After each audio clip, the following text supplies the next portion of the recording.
Okay, hi everybody, welcome back. Hopefully you enjoyed the refreshments. I think, just before we get started, I was sort of sitting and listening to the earlier panels and, frankly, the two key takeaways that I got were that you always have to be planning and you have to be very agile. You have to be able to pivot at a moment's notice. And I think those are really important, and frankly, that may be resonant across industries and not just in the life sciences industry, but I think it's stuff that you think about, you may know, but you forget along the way. And I think those were really important takeaways. That being said, my name is Ryan Udell. I'm a partner and the co-chair of our corporate securities practice group at White & Williams. We're a law firm here based in Philadelphia. Our footprint is from Boston to Wilmington, Delaware. So we kind of straddle the Mid-Atlantic region that we're focused on with the Life Sciences Collaborative. I'm also a member of our Life Sciences practice group, although in all candor, I'm a deal lawyer, not a science lawyer. In terms of what we'd like to talk about in this third panel, this is, I would think, a very interesting panel to folks.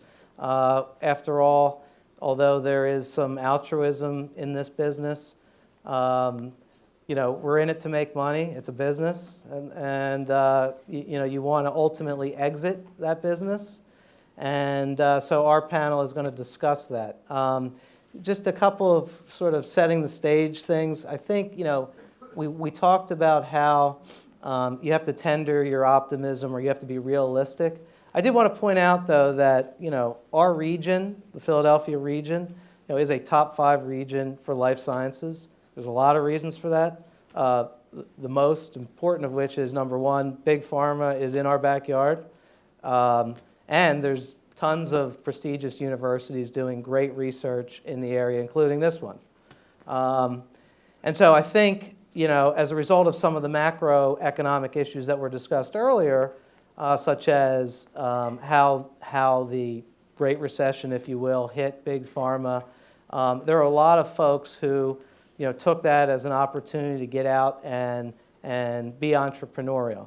And so all those folks that are living here, that coupled with all the great resources we have here, makes this a great place to be. We recognize that maybe Philadelphia just isn't the best marketer in the world, and maybe we need to sort of pat ourselves on the back a little bit more, not live in the shadow of other regions. But also, we recognize that perhaps one of the panelists earlier discussed, well, funding doesn't have to be local anymore. It could be anywhere. And because of technology, I think even though our region has less venture funding for this space in particular, I don't think that matters as much. I just wanted to reiterate that and just keep it in perspective. The other thing I just wanted to say real quickly is that just to set the table for the market, if you will, and exits, the economy is getting better. It's not, real robust growth, but it's sustained growth at this point.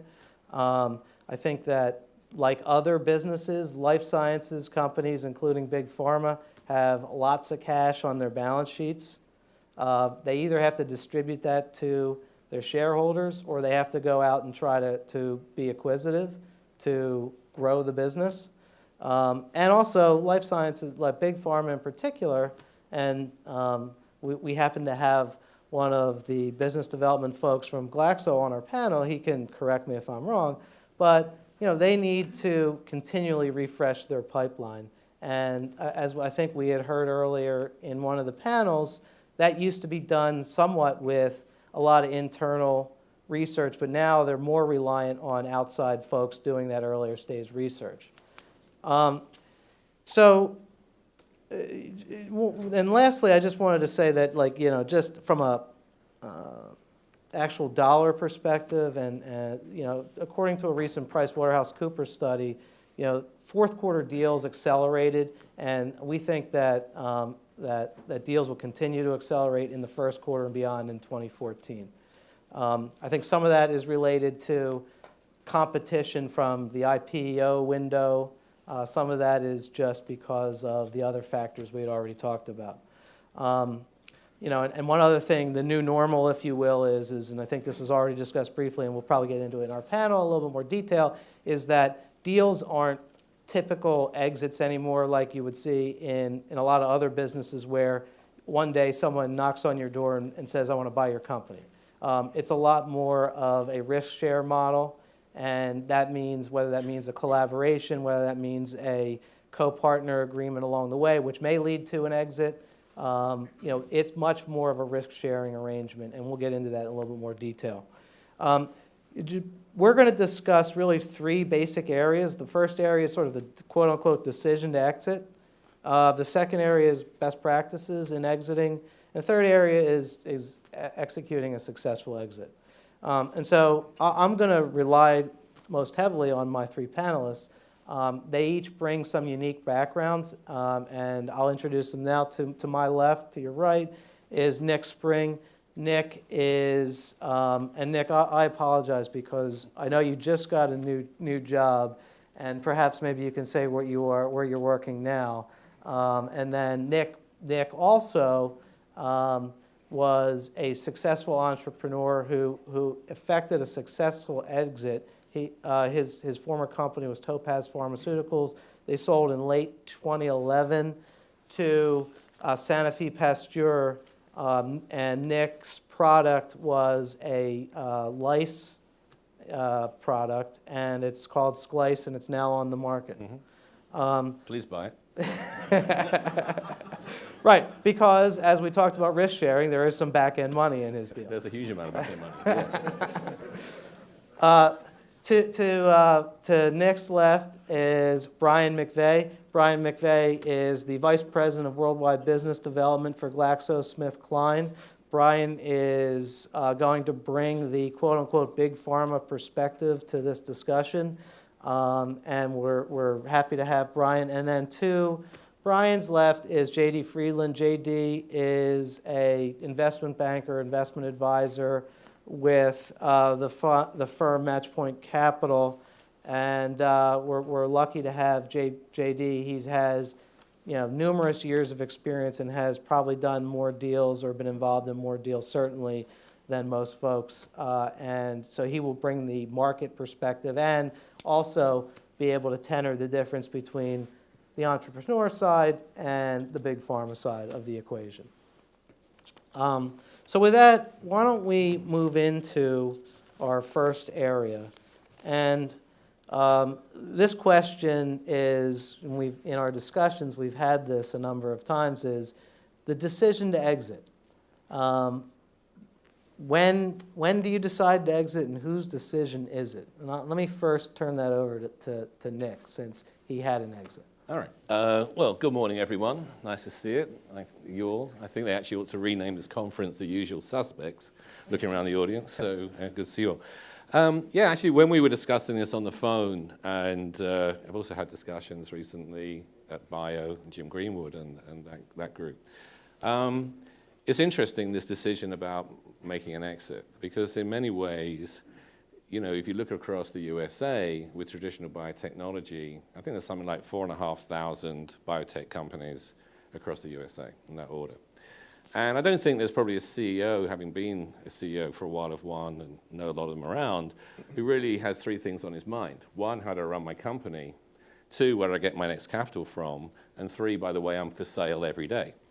So the decision in some ways is reversed. My background is in marketing, and I think actually what you really need to make a sale is not just a willing seller, because I challenge most biotech companies that they would sell tomorrow if they got a good price. But actually, more importantly, is to create an environment where you have a willing buyer, somebody who sees you, or hopefully at least two people who see you as exciting, and you're worth buying. So I think that's some of the elements. But underneath that, you also have to be prepared for that buyer all the time, every day, in a very professional way.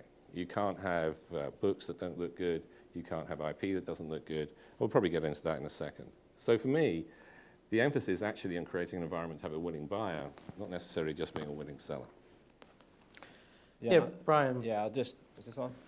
I'll just pick up on that a little bit. So I agree with everything Nick said from the sort of CEO perspective, and I think there's two other perspectives to consider. One is the board, which is typically made up of the venture capital investors that have set up the company, who frankly are quite motivated to find an exit at the right time. But the dynamics of who's on your board could influence that as well, because you could have an investor who's towards the end of their 10-year cycle that really is pushing to get out now, and you could have other investors who are earlier. Hopefully you've got a uniform approach there, but just to say there could be some pressure from the top around a time to buy decision that's really kind of get pushed on you. From the company management perspective, I totally agree with everything Nick said. And then from the buyer's perspective, for the most part, we're not looking to buy.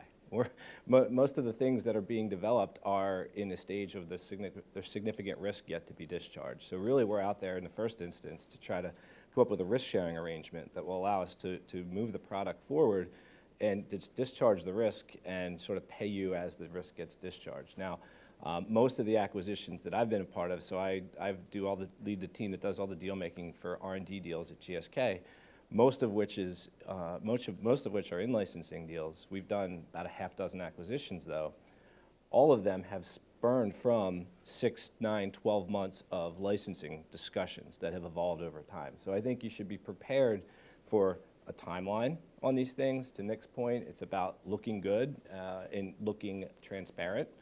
If there's something that's not that great with your program, you need to tell us up front, because if we go in and find it in the process, we're out. You didn't tell us, then that's a big red flag, and we're out. So I think it's important to highlight the risks that are still there, but what you're doing about them. I think you should consider that as well. So be prepared for a longer timeline on some of these things.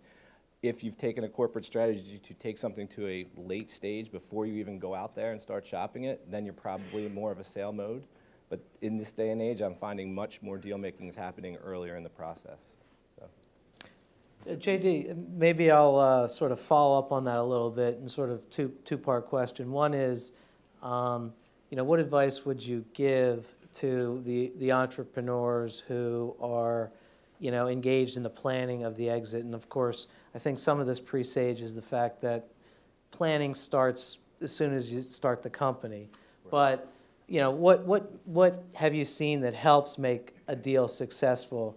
And then secondly, if you could comment on, what is sort of the average time to exit so people can understand in today's market how long it takes? That second question is a lot harder than the first one. I guess, first of all, everything that my colleagues here have stated, I 100% agree with. I think, this idea of putting a for sale sign on your company and waiting for the buyers to show up, whether or not you hire an advisor to effect that transaction for you, is certainly challenging. And so I think while you always want to be prepared in terms of having your house in order for a potential buyer or partner, I think simultaneously, and you also want to have your capital strategy in place so you don't want to find yourself short of cash where you can't affect your plan. You want to continue to run your business until the day you hand those keys over like you're going to run the business forever. And I would say if there's one lesson that I really make sure my clients understand, it's that. You don't want to sort of anticipate a partnership that you're commencing with large pharma that may develop into an acquisition, or conversations that are developing into a potential transaction. Lead a business owner to start managing the business differently, whether it's the capital plan or the operating plan. In terms of the time to exit, there's 2 or 3 factors that are really going into play here. One, and Brian already mentioned this, is the idea that a buyer is going to show up today and in 90 days you're going to hand your company over. That just does not happen. It may have happened at one point in the past in this industry, but I can't think of any recent deals that happen that way. It tends to be an evolution of a relationship. The likely buyer of your business is one of your current business partners. So that may take months. In some cases, it may take years in terms of working on a project or projects together, where it becomes almost a foregone conclusion that the right buyer for your business is your large pharma business partner. In terms of that being said, when you form those relationships, and maybe Brian won't be so pleased to have me share this with you, you don't want to have your large pharma partner lock you up where they don't have to buy you, and where every other potential buyer is effectively prohibited from buying you because of the way the relationship develops. And I think, actually, Brian, you probably would agree with me on this. You want to make sure that that relationship is mutually beneficial and truly collaborative, so that again, if a transaction between the two companies is in the cards, it's a natural evolution of the relationship. And if for some reason those objectives start to move in different directions, there's a friendly parting of the ways, if you will, or an understanding that, hey, we've licensed this particular compound, but this company's technology or platform is really not right down our power alley, so we're happy to continue working with whoever ends up buying this company, but it's probably not going to be us. I didn't answer the very last part, which is kind of if I had to estimate the average time from, I think, soon is the right time to sell to handing over the keys. I think realistically, anything less than 9 months is not practical. And like I said, it could take 9 months, it could take 12 months, it could take 18 months. And so I think you want to start as a business owner, as a manager of your business, continually moving forward your capital plan, because you want to be in a position where you want to do a deal rather than you're forced to do a deal. And that really underscores Nick's point earlier around every day you should be thinking about 9 months from now, what am I going to need to be doing to get the company sold? You don't wait till the study is done before you got your data and then go. You should be out there building the relationships. You should be engaging the buyers, the pharma folks, to get input onto your trial designs. I mean, ultimately, we're the customer, so the more you can make this thing look like what we want it to look like when it's ready to go, you're really going to grease the skids a lot better. Yeah, and Nick, on our phone call and just this morning, again, you lamented on and on a story about your exit, and which lament? So you had indicated to me that there's an art, not a science, as to the timing of it, and that sometimes you really need to possibly either look yourself in the mirror or have a gut check from a third party. And I thought maybe you could just describe briefly what happened in your exit and an opportunity that you guys let pass and ultimately went a different direction. Yeah, and actually, why. there's two things that occur to me. And there's a very good book out there called Early Exits by a guy called Basil Peters, if you want to read it. I wish I'd read it as an early naive CEO, because basically the subtitle to that is what every angel investor and entrepreneur should know, and what every VC probably doesn't want you to know. And my story, the two parts of the story really relate to that, because part of the thesis of that book is once you get a willing buyer, you should really look yourself hard in the mirror and say, should we sell? In my case, with Topaz, we were 20 months in. I only had angel investors and Ben Franklin. We'd raised about $4.2 million, and we had a cash offer to buy the company on the table for $16 million. And we had a board meeting, and we sat there and we looked at each other and we said, you know what? When we do our sales projections, this company's worth a damn sight more than 16. It'll be worth over 200 million, which actually is true when we sold it 6.5 years later. If you look in the opportunity cost and dilution cost of that transaction, that was something we should have leapt at, actually, looking back at it and when we were given it. The second point is that when we came to the final transaction, there were environmental issues that I became very aware of that really I hadn't taken into account as a CEO because I hadn't really come across them before. And they were both to do with the VCs, actually. And the environmental issues with this, first of all, in 2009, as you know, the market crashed.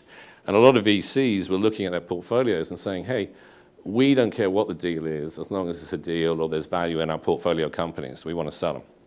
And then it became very obvious during our negotiations, because we sold the company at the end of November 2011, but we already had an FDA date for approval the following February.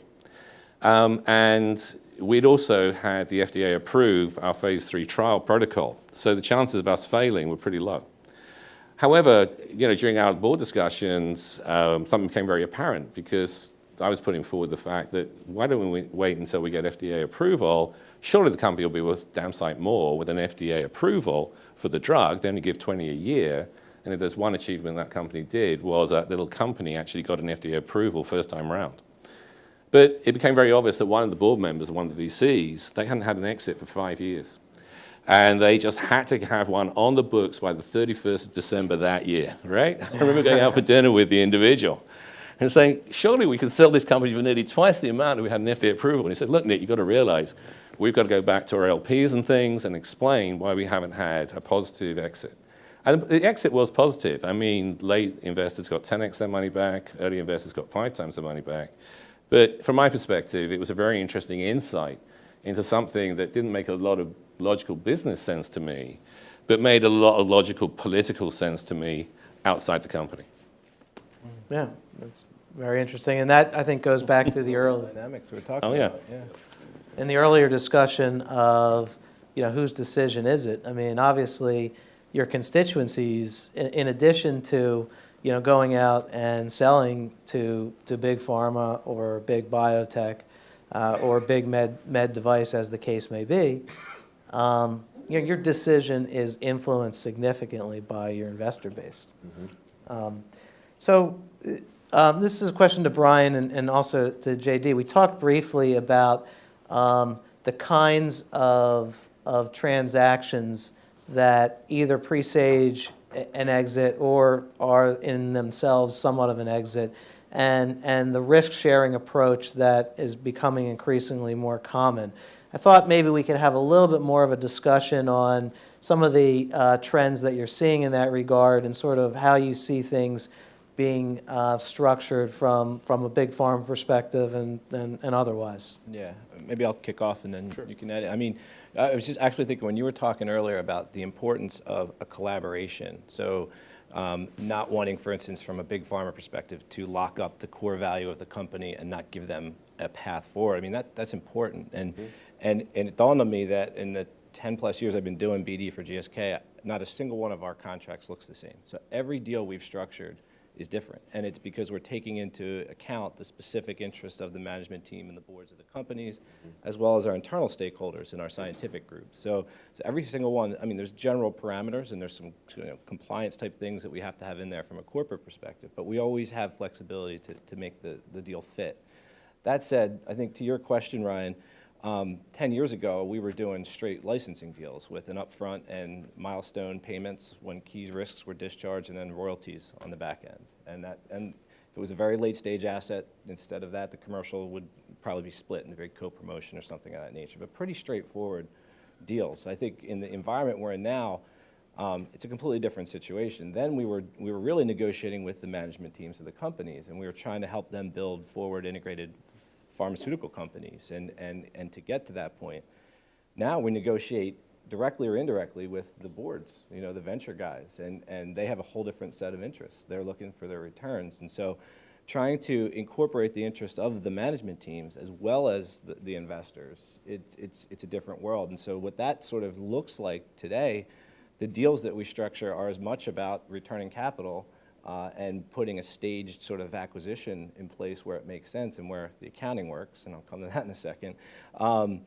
So I did quickly want to highlight, though, that there was a bunch of, it sounds sort of a pretty straightforward approach, but the accounting implications, especially if you're not a US GAAP company, which most of us now are IFRS, at least we are, most of the Europeans, I should say, are, the accounting treatment of that side of a sort of staged acquisition is a lot more P&L exposure during the period of the development plan, whereas straight acquisition you can sort of amortize. And so there's a balance in there. So we're still, frankly, in constant discussions with some of the thought leaders in the venture community about where is the actual sort of general model that works for everybody. Still evolving. There isn't really one there yet, but I'd say generally, the deal structures look a lot different today than 10 years ago. They're much more focused on how do you return the capital to the investors than building the companies forward. Yeah, and if I was to add to that, I think as Brian stated, every deal looks very different. There's no template out there that says this is what your deal's going to look like. So whether it's a licensing or partnership arrangement that evolves into a transaction, or a licensing or a partnership discussion that evolves into a transaction, it typically is, these days, I would say, a straight cash or all-stock deal, particularly for when there's a large disparity in size between the buyer and the seller, is extremely rare. It comes back to, I think, what both Nick and Brian have stated, is this concept of risk sharing. And the other issue you have to deal with in any transaction is what we call information asymmetry. An owner of an asset is just going to know more about that asset than a buyer. And so a buyer might say, hey, look, I believe everything you're saying, And I think you have every confidence that everything you say is going to happen is in fact going to happen, but you have more information than I do, so I need you to bear a little bit more of the risk associated with the knowledge of that asset than I have. And as I come up to speed in terms of my knowledge of the asset post-transaction, then we can start talking about shifting that risk. So I would say it's certainly more the norm that the typical transaction does have an element of that risk sharing in it, and where there are, earnouts or downstream payments or royalties that allow subsequent payments from buyer to seller to occur conditioned on certain events occurring. I think there's one other important nuance to point out here, just picking up on some of what you talked about. It triggered the fact that for the last 5 or 6 years, we've been primarily transacting deals with privately held companies. Right. And in that forum, you can structure any kind of deal you want, basically. Now that the IPO window's been back open for a year or so, and a number of these companies have gone public, you're kind of limited on what you can do in terms of the downstreams and some of the sort of creativity, if you will, that you bring in. So I think there's something to balance there as you're an emerging company thinking about, where am I going to get my next round of capital? Do I go private or do we take it public to get the potential for liquidity? You might also be hamstringing yourself a little bit on the flexibility of deal structure you could do. That's a really important point, and there's really two aspects. One is, I think the last time I saw a CVR, contingent value right, for a public company was in the early 90s. They just don't exist anymore. And again, if you're acquiring a public company, there's certain expectations that shareholders have with respect to them being able to convert shares in that company to some liquid currency, whether it's stock in another public company or payment. And so you're right, Brian, you are certainly limited as a buyer in terms of how you can structure a deal. But I think oftentimes, and I can't remember which panel it was earlier about, and look, the IPO window being open as it has been for now the last, I guess, 6 or 9 months, I think is a great thing for the industry in terms of having access to new forms of capital. But you certainly shouldn't be under the misnomer that the IPO is the exit. It's in many ways it's not an exit at all. And as Brian just pointed out, sometimes it can limit the form of the downstream transaction if you're seeking to sell the company down the road. The flip side is, if you do have something that is going to be transactable on the level of an M&A, the markets help set the Right. price. That really makes the negotiations a lot easier, frankly. That's true. That's true. No, and that's all, I think that's fantastic. And in terms of the IPO window, as you pointed out, JD, I think it's more of a alternative means of capital, as you suggested, rather than a true exit, because, all the recent ones you've seen, those founders aren't taking a lot of money off the table. That's getting plowed back in for further R&D. And so I think, and that's why we frankly have excluded it from the bulk of this discussion, but I think it is important to recognize. So let's just change directions a little bit and talk about, it was sort of a segue from, the risk sharing that JD, you had talked about a little bit earlier, and saying, hey, Big Pharma says, look, I understand it was your company, and I'd love to believe you, but I got to do my own thing. I have fiduciary duty to my own shareholders, and so on and so forth. So we got to share the risk on this thing. That being said, we can move into sort of best practices in preparing for the exit, and some of that has to do with facilitating the diligence process, making it look as attractive as you can. Recognize there's a lot of external factors, but if you make it easier for Brian when he is interested, it makes the deal a lot easier. And so with that being said, maybe, Brian, maybe you want to sort of talk about what you've seen that you like, and some maybe 1 or 2 horror stories, if you have any, in a deal that may have failed. I don't know if it failed because of diligence, but just sort of give us sort of some practical tips. It's an interesting space. So as a leader of a company, I actually really would love to hear Nick's perspectives on hosting due diligence as well. So from a pharma perspective, our process is basically, we have people who are out there scouting from the BD organization. They'll go to conferences, they'll go meet with VCs and companies. They'll do that initial sort of what's out there kind of thing. And if they find something on strategy, then they bring a small team, and if so, then we descend, right? And by we, I mean a pharma company. This is pretty, I think, uniform. And you could have anywhere from 10 to 20 people from a pharmaceutical company, with people representing each of the significant lines of the organization, coming to spend a couple of days up to a week or so tying up your resource from a company who now, it's already a small company who's stretched. they're spending a bunch of their time answering questions and making presentations, and you do that 3, 4, 5, 6, 7 times over, you kind of could hit a bit of a speed bump in your development plans and so forth. So I think you really have to think through you have to plan it, right? That's why I'm curious to hear how Nick went about it with Topaz and some of his other initiatives. But so from our perspective, we try not to waste people's time, because I think there's a big reputational part of this whole world that we live in. I want to make sure that if it's something we really have interest in, if we're going to descend a due diligence team upon it, because we realize the implications it's going to have for the other team. Because of that, I like to have someone from my transactions team engage earlier in the process, rather than historically we would wait till due diligence was done, risks were identified, then we kind of knew the type of place that we had to design a deal around. Now I like to have someone in there from the beginning to start to scope out business discussions, general sort of type of structure, to help inform it, because I have to say, there is quite often a significant gap in expectations between the smaller company's perspective and the larger company's perspective.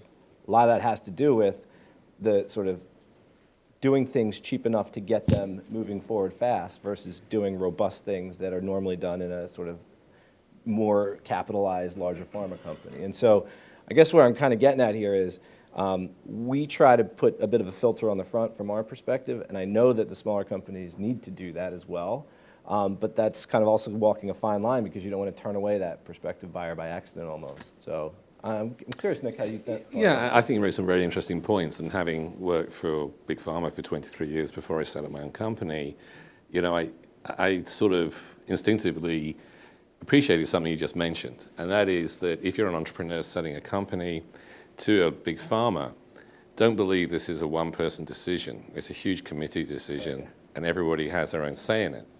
And you also raised something that very well, which reminded me of actually why we all ended up being completely exhausted as a board at the end of it. We had 5 term sheets given to us by various parties to buy the company. And we set up an electronic due diligence room, covered everything from IP right across to the filings, everything. But we only had 9 people full-time in the company at our peak.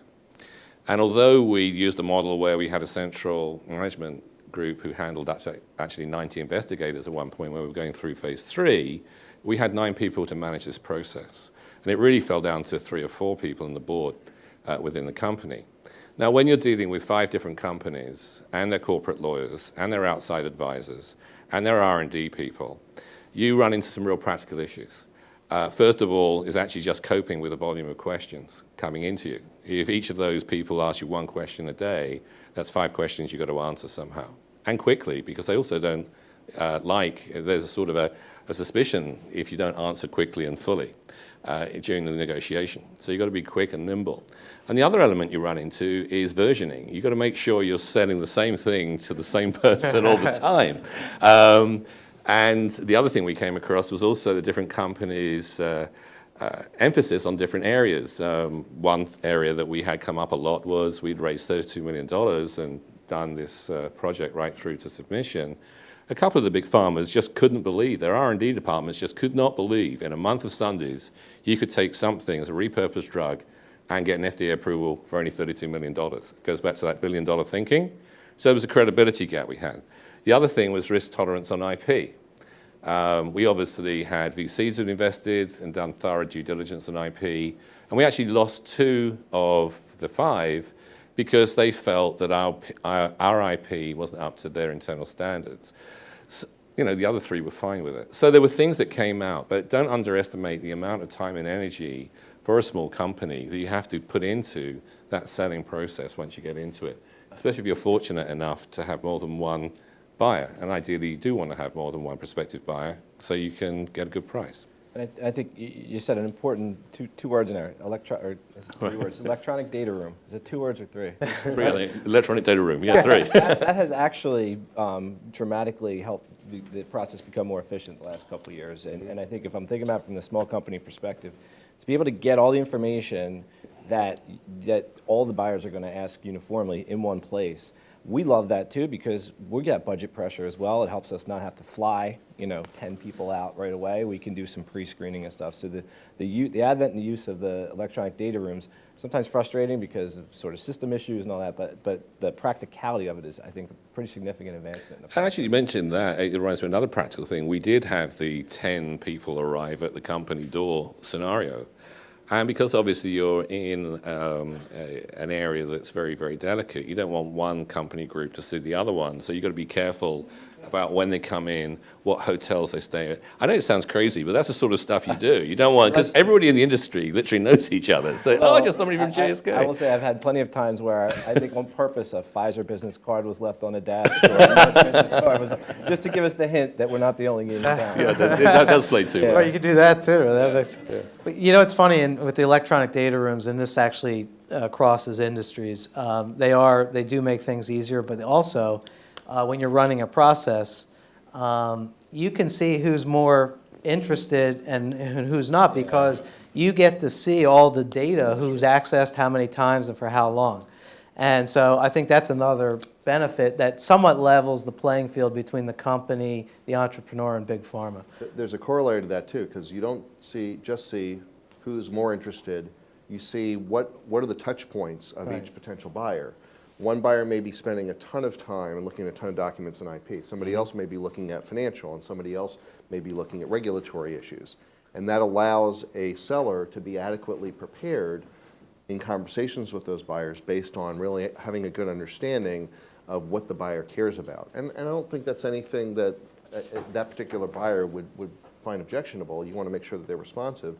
But to kind of circle back to the original question, when I get involved with the company as an advisor, before we even think about going to market and talking about the strategy, I put my buyer hat on and I start asking them the 20 or 25 questions that when O'Brien comes in to look at next company, he's going to ask. We want to make sure we're prepared. We prepare the data room ahead of time. And frankly, as Nick stated, that's something that you're going to want to almost constantly be doing if you really want to be in a position where you can move quickly and be prepared to react. And so hopefully after a 2 or 4 or 6 week period where we're working closely with the company to prepare them for the process, we have all of our ducks in a row. But there's always a line of questions or an issue that either we anticipated, but maybe not to the depth that the buyer might ask, or we didn't anticipate that we need to be able to react to. And that allows, if we've covered 9 of the other 10 bases, then it allows us to focus those resources. As Nick stated, you're dealing with limited resources. Even with the banker acting as an intermediary, there's only so many hours in the day, and if you're getting flooded with questions, you need to have a system in place to provide as much good information to a buyer as possible, and a system for responding in a timely manner to the lines of questions. I just want to make sure that we don't lose. It's great that the electronic data room and all that is very effective and efficient, but we can't lose sight of the fact at the end of the day it's a relationship business here. Right. And frankly, most of the transactions we're talking about, at least in the beginning, are going to be collaborations. And so getting to see how the teams work together and the cultures, to me, there's a huge benefit of having the 10 people from my lines come and meet with their counterparts, frankly, across the table, and kind of observing how they interact, because it's a good telltale sign whether this is going to be a good or a bad collaboration. Similarly, on the handful of companies we've acquired, spending that time through the due diligence and negotiation process, because we typically want to retain most of the people in some of the companies that we've taken, because we've done more platform acquisitions at GSK rather than single asset ones. Just seeing how they're going to fit culturally. And I'll tell you, a couple of them are so culturally different, we didn't want to stamp out that entrepreneurial spirit. We kept it as a separate entity so that they could continue doing it. And those are the things you only learn through those interpersonal interactions. But I think there's definitely a place earlier in the process for the electronic data room. It helps both companies do a bit of filtering out process, but still have in your mind the importance of allowing some space for those relationships to develop. Just one comment on that. It's interesting. So after I sold the company, I took 6 months off and then set myself up as a consultant. And I've been consulting with a lot of large pharma and animal health companies, largely in the area of what they can do with the companies after they've acquired them. Because they often look upon it, unlike you just said, Brian, as an asset-only deal, not the human capital deal. And they tend to lose a lot of institutional knowledge But apart from the fact that a lot of people in entrepreneurial environments actually don't want to work in a big corporations, but preserving that sort of passion, knowledge. I think a lot of pharma acquisitions lose that. I mean, in my own case, by the way, although Sanofi took Topaz over and created a division called Topaz Sanofi, there isn't one ex-Topaz employee working there any longer. A couple left because they just didn't like big pharma, and a couple left because they didn't want to move up to Swiftwater, which is where it was. But that in itself created problems for the marketing of the product because all this intrinsic 7 years of knowledge of the market, et cetera, had gone. And I've been dealing with another, animal health company that's in the same place. They acquired a company last year, and everybody left, and they suddenly needed to work out how to market the product. So it was good business for me, but not necessarily great business for the acquirer. So I think we're running a little bit behind, and we want to allow a little bit of time for Q&A. Just to wrap up, though, I think our last topic was getting the deal done as part of this, and I think, though, the way that this conversation went, a lot of that is interspersed with our discussion. So I'm not sure that we really missed out on anything. I think you got it in sort of a more fluid and conversational way. Just one last point, though, that I always say, as a lawyer, I say to clients who are selling their business or doing a transaction, a large strategic transaction, that you have to prepare to have two jobs, two full-time jobs. And if your first full-time job was already 24 hours a day, you got to find another 24 hours a day to be involved to manage this deal process. And you can't forget, I think someone said it earlier, you can't forget your underlying business because you don't know if the deal is going to go through, and you don't put all your eggs in one basket. So with that, if there are questions, we'd be happy to take questions now. Yes? Nick, I'd like to have your hindsight in the rearview mirror, because you've done the exit, and now, had you known what you know now, back when you were doing the deal, one, would you have maybe picked the same partner, and two, the deal structure, how would you have changed it so it would have been better for both parties? Right. Interesting question, and very, very good. And I'm also under a non-disparagement clause at my exit. So everything went really, really well. I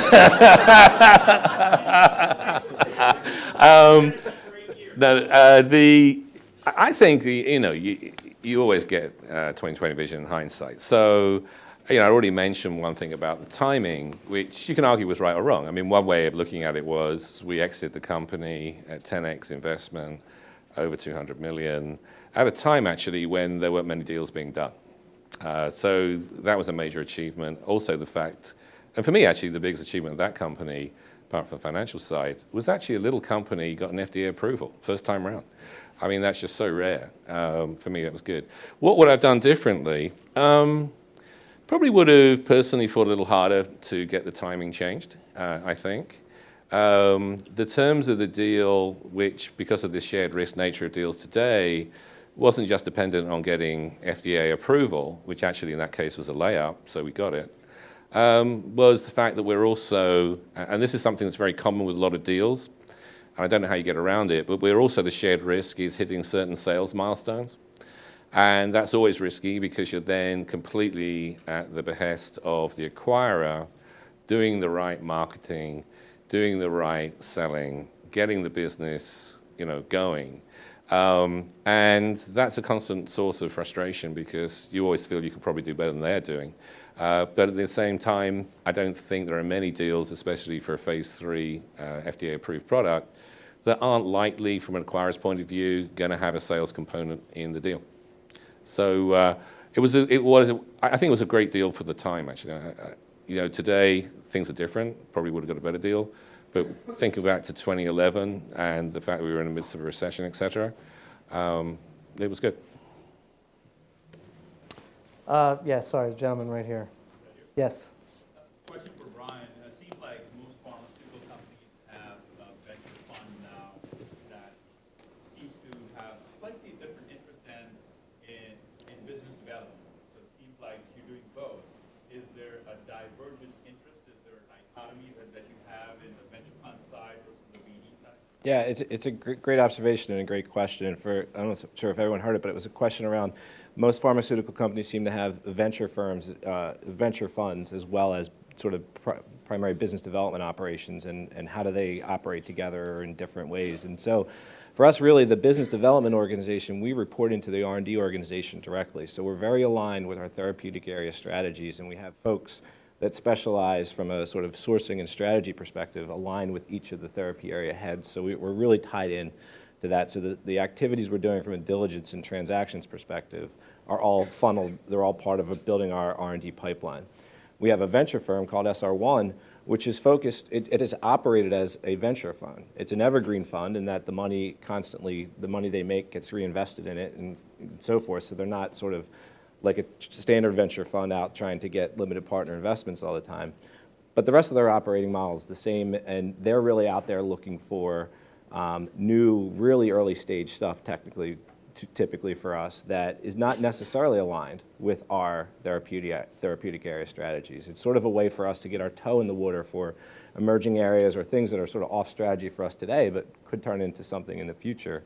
And also to keep those relationships going at the academic level and syndicating with other venture firms. We've also, there's a sort of third component that we've sort of done, and a couple of the other pharmas have done now as well, in that my team has actually made a number of limited partner investments in venture firms directly. So we actually have 6 venture firms that we have made limited partner investments in. And the reason for that is to tap into their networks. They're sort of geographically based. There's a European one, a Boston, a California, a Mid-Atlantic, Canada, and so forth. And really to broaden our reach on keeping an eye on the early stage innovation that's happening out there right now. So they're sort of operate differently, but with the end goal ultimately towards shareholder return and really pipeline, frankly. Do we have time for any more questions? Oh, we do. Okay. There was a gentleman in the back that had a question. I'm with Drexel University, going to the DJ's question and Brian's answer. We are one of the few universities that have people concept funds. We don't require people concept funds. We invest our people concept funds in medical devices. We typically get companies to come in and help us design those proof of concept with studies that are useful to the company at the end. So we don't need anybody's money to have the funds. What we'd like to get to is arrangements with companies where our expenditures would create a soft obligation that they would invest in the startup under 5 to 10%, and the upside for the large company who invest that little bit of money up front would be that the other investors would agree to a 3x return as opposed to 10x. Are we on the right track?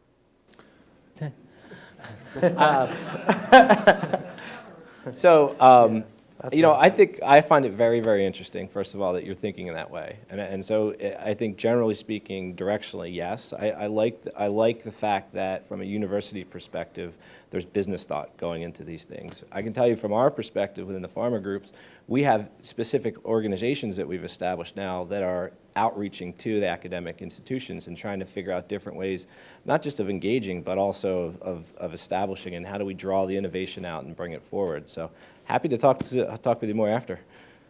All right. Any other questions? Right there, gentleman.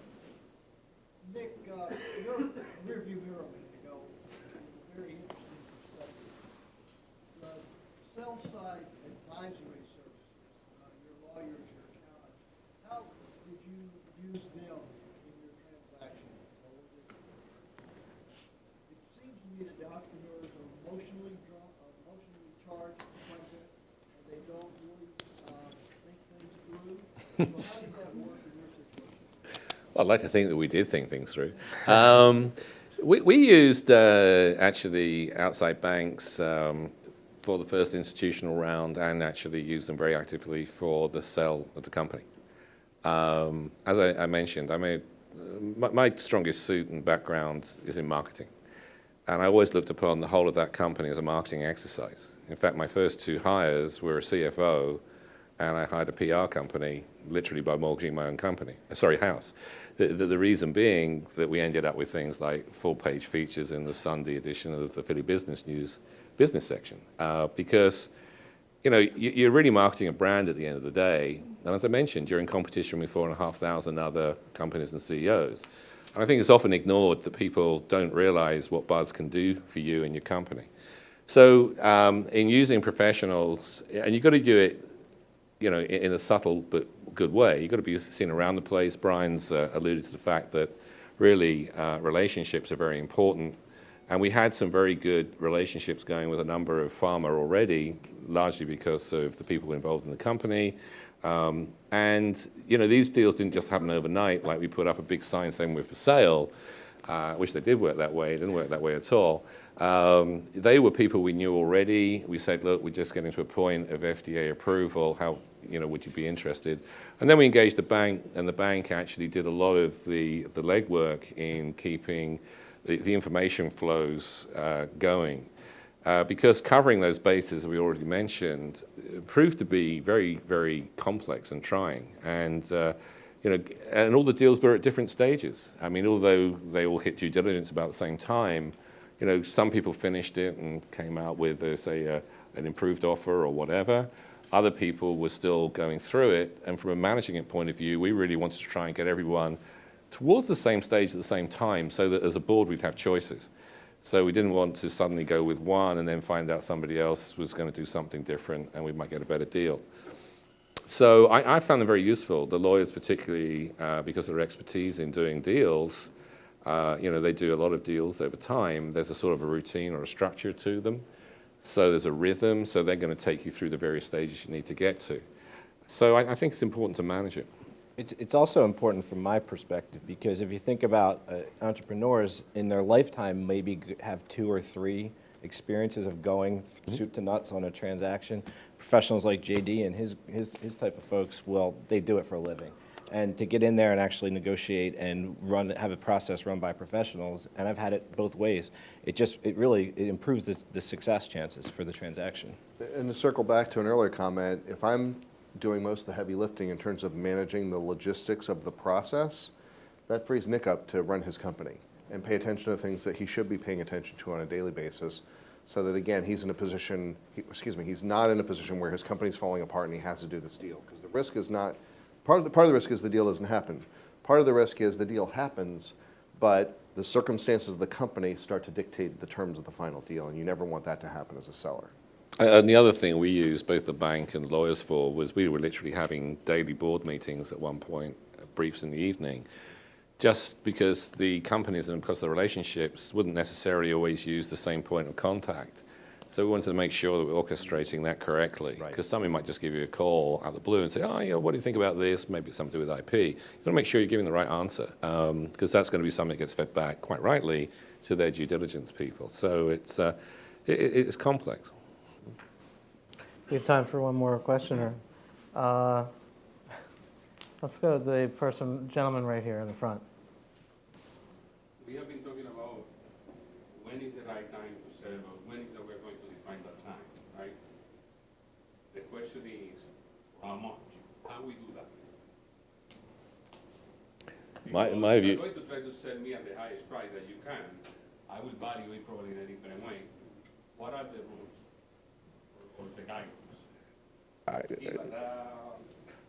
I'll take a stab and we can pick it. I mean, there's no answer to that, is the answer. So this is the trickiest part, is valuation, because every single asset has its, I referenced earlier that all of our deal structures and contracts look different. The valuations, you have to build a valuation model for everyone here. And frankly, most of the stuff that we're transacting these days is preclinical or early clinical stage. The commercial opportunities are so far in the future that it's almost irrelevant. It's about, what is it worth today? We use a lot of comparables, and we do a lot of deals. We do 20 to 40 deals a year, so we have a lot of internal comparables that we use in benchmarks. For the later stage the asset is, the easier it is to get to evaluation, both in terms of you're closer to market, more of the risk is discharged. You know what the label's likely to be like, and you can do a whole projection on it. Also, from a seller's perspective, it's easier because there's more competition at that point for the asset. And so you get in a little bit of you can run a process and you can have bids, and so you can maybe pick up on that part of it. But I mean, I think the short answer to your question is, when do you want to sell a business? When you can get the best risk-adjusted price. And to kind of circle all the way back to, Nick's experience, I mean, how often have you heard a CEO say, I wish I had sold my company for $16 million instead of $200 million? But from a return on invested capital standpoint and a risk-adjusted return on capital, sometimes selling sooner for a lower price is better than taking on that risk. And look, if you take on the risk and things happen to break in your favor and you get a much higher price, fantastic. But you don't necessarily account for that risk, when you're selling for it at $200 million because you're already past that threshold. Yeah, I think the simple answer is, the price is whatever you can get. And when you see deals being done, and we haven't even broached this subject in the not so far removed area of digital, IT right now, with $19 billion being paid for a company by Facebook the other day.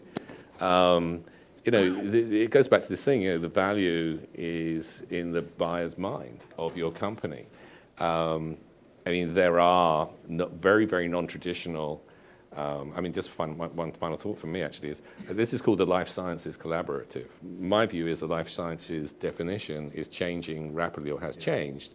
There are 4 core technologies now in life sciences. You've got genomics, you've got nanotechnology, you've got digital healthcare, and you've got traditional biologically based stuff. Last year, the sort of darling child of life sciences was actually digital healthcare. Over $2 billion of venture capital in there. Why? Lower investments, faster returns, and even now you're seeing the FDA begin to struggle on how to handle things like genomics and this. So I think, and then you've got Google coming in with things like contact lenses that will measure glucose in teardrops. So you've got some very non-traditional players. I think it's very exciting actually for exits, who are beginning to focus into this area. So you've got Google, Microsoft, Samsung, not just the big farmers anymore, are not necessarily your customers for your exit. So going back to your point about valuation, it's something that people just torture themselves over and over again. You've got to be pragmatic as a CEO. When you're valuing a company for investment, you get the best amount of money without running out of money with the best valuation you can. When you come to selling, ideally, you want to set 2 or 3 buyers up if you possibly can. But that's actually going back to the original part of the start of this conversation. You've got to have a winning buyer. The seller isn't in that powerful a position. Well, I think that's all the time we have. We're a little bit over, and I see Kathleen giving me the daggers. So, Probably giving me the dagger. I'd like to thank our panel and give them a round of applause, please.